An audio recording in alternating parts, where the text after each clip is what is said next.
Hello and welcome. This is Mazib Said and you are studying here English grammar with me from the book of Raymond Murphy. अभी तक हमने 10 units इस book के cover कर चुके हैं और अभी भी हमारा टेंसेस का टॉपिक लेकिन रहता है, कंप्लीट नहीं हुआ है। इस न्यू यूनिट के अंदर हम पढ़ेंगे how long have you been वाले सेंटेंसेस जो कि प्रेजेंट परफेक्ट से रिलेटेड है एंड प्रेजेंट परफेक्ट कंटिन्यूस से रिलेटेड है। यहाँ पर सेक्शन ए में इन्होंने हमें एक सिचुएशन दी हुई है जिसमें दो लोग हैं, डैन और कैट। ये दोनों शादीशुदा हैं और 20 साल से इनकी शादी हुई हुई है। आज इनकी वेडिंग एनिवर्सरी है। अब मुझे जब बताना है कि 20 साल से इनकी शादी हुई हुई है तो मैं टेंस यूज़ करूँगी प्रेजेंट परफेक्ट का, क्योंकि पास्ट में हो चुका है। तो यहाँ आप सेंटेंस देख सकते हैं कि किस तरह इन्होंने इस बात को एक्सप्लेन किया। They have been married for 20 years. अगर मैं कहती कि दे आर मैरिड तो ये प्रेजेंट सिंपल हो जाता, इसके अंदर ड्यूरेशन नहीं पता लगता। लेकिन जब मुझे ड्यूरेशन बताना है जो कि पास्ट का ड्यूरेशन है तो मैं यूज़ कर रही हूँ present perfect. How long have you been married is a sentence that describe that something has happened in the past and still continuous today. We use the present perfect to talk about something that began in the past and still continues now. ये same चीज़ है जो मैंने आपको अभी बताई। फिर इन्होंने compare करवाए कुछ सेंटेंसेस। कुछ जो फर्स्ट सेंटेंस है वो है प्रेजेंट का और जो दूसरा सेंटेंस है वो है प्रेजेंट परफेक्ट का। यहाँ पर आप देखें, Paul is in hospital is a present simple tense. The second one is he has been in hospital since Monday. यहाँ पर मुझे टाइम बताना था कि कब से हॉस्पिटल में पॉल, तो मैंने यूज़ किया है प्रेजेंट परफेक्ट। सेकंड में देखें आप, we know each other very well. हम एक दूसरे को बहुत अच्छे से जानते हैं। एक सिंपल सी बात है, एक जनरल बात कही है, तो ये प्रेजेंट सिंपल टेंस है। लेकिन दूसरा ही सेंटेंस है कि we have known each other for a long time.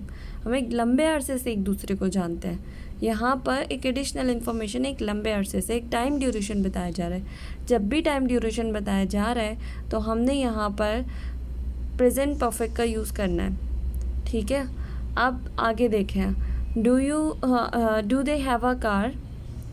और दूसरा सेंटेंस इसके कंपैरिजन में क्या कह रहे हैं, how long have they had there car.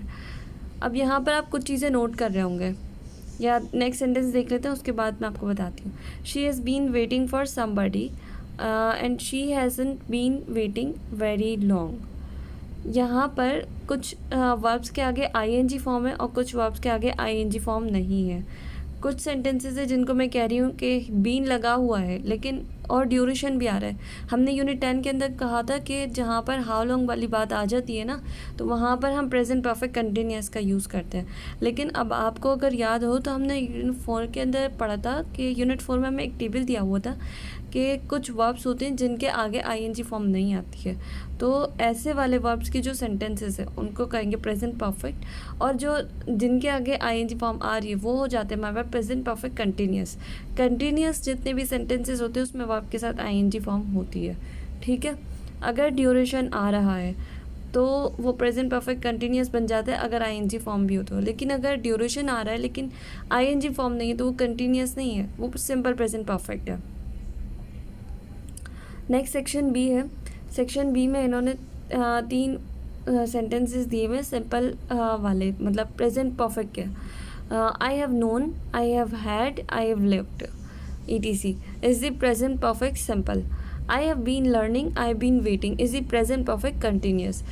बिल्कुल सेम चीज़ जो मैंने आपको अभी थोड़ी देर पहले बताई कि अगर हैव बीन के साथ आईएनजी फॉर्म आ गई तो प्रेजेंट परफेक्ट कंटिन्यूस हो गया। लेकिन कुछ वर्ब्स ऐसे होते हैं जिनके साथ आईएनजी फॉर्म नहीं आती तो पास्ट पार्टिसिपल फॉर्म यूज़ करनी पड़ेगी।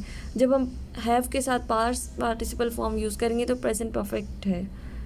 When we ask or say how long, the continuous is more usual. जब भी हम how long का वर्ड यूज़ करते हैं तो प्रेजेंट परफेक्ट कंटिन्यूस टेंस ही यूजुअली यूज़ हो रहा होता है। For example, I have been learning English since January, it's been raining all morning, Richard has been doing the same job for 20 years, how long have you been driving.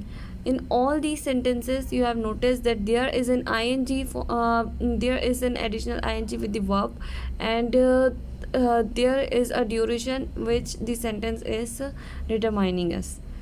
Some verbs, for example no and like, are not normally used in the continuous. ING form जिनकी use नहीं होती है वो वाले sentences हम किस तरह use करेंगे, हम उनको बोलेंगे कि ये कंटिन्यूस में यूज़ नहीं होते, इसलिए ये किस में यूज़ होंगे, प्रेजेंट परफेक्ट सिंपल में। I have had these shoes for ages, how long have you known Jane. Section C पर आ जाए, you can use either the continuous और simple with live and work. अच्छा, लिव एंड वर्क ऐसे tenses, ऐसे verbs हैं जिनके अंदर आप दोनों में से कोई भी टेंस यूज़ कर सकते हैं डिपेंडिंग ऑन द सिचुएशन। आप चाहें तो प्रेजेंट परफेक्ट कंटिन्यूस भी यूज़ कर सकते हैं क्योंकि इन वर्ब्स के साथ आईएनजी लग सकता है, और अगर चाहें तो प्रेजेंट परफेक्ट भी यूज़ कर सकते हैं। For example, Julia has been living in this house for a long time. तो इसको मैं ऐसे भी लिख सकती हूँ कि जूलिया हैज़ लिव्ड, दोनों ही सही हैं। दूसरा वाला देखें, how long have you been working here, और how long have you worked here, दोनों ही सेंटेंसेस सही हैं। लेकिन we use simple have lived with always. अगर सेंटेंस के अंदर वर्ड ऑलवेज आ रहा है तो ऑलवेज के वर्ड की वजह से मैं हमेशा सिर्फ और सिर्फ हैव लिव्ड यूज़ करूँगी। मैं आईएनजी फॉर्म वाला यूज़ नहीं कर सकती, प्रेजेंट परफेक्ट कंटिन्यूस यूज़ नहीं कर सकती अगर ऑलवेज का वर्ड आ जाए। अगर ऑलवेज का वर्ड नहीं है तो प्रेजेंट परफेक्ट कंटिन्यूस यूज़ हो सकता है। सेक्शन डी लास्ट सेक्शन है, उसमें बता रहे हैं कि वी से I haven't done something since for.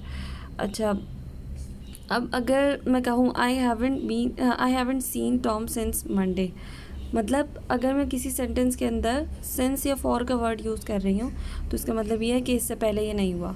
I haven't seen since Monday, Tom since Monday, मतलब मंडे सॉरी इसके बाद ऐसा नहीं हुआ। तो हाँ, अगर सिंस मंडे लिखा है तो मतलब मंडे के बाद से नहीं देखा मैंने। फिर सारा हैज़न्ट फोन फॉर एजेस, सारा को फ़ोन किए हुए एक अरसा हो गया है और उस अरसे के बाद से उसने कोई फ़ोन नहीं किया है। I hope it is very clear to you. Now there is an exercise, complete these answer to each question. ए ने कुछ क्वेश्चन किए, बी को उसका आंसर देना है। अब बी ने जब आंसर देना है तो उसने देखना है कि मैंने प्रेजेंट परफेक्ट यूज़ करना है या प्रेजेंट परफेक्ट कंटिन्यूस। अब जब ये आप सॉल्व करेंगे अपने पास तो आपको बहुत अच्छे से समझ आ जाएगा कहाँ पर आपने कौन सा टेंस यूज़ करना है। और अगर इसमें से कुछ भी समझ नहीं आता तो आप मुझे कमेंट सेक्शन में मेंशन करें, मैं आपको वहाँ पर इसकी क्लेरिफिकेशन दे दूँगी कौन सा वाला टेंस यूज़ होना चाहिए। थैंक यू सो मच, अल्लाह हाफ़िज़।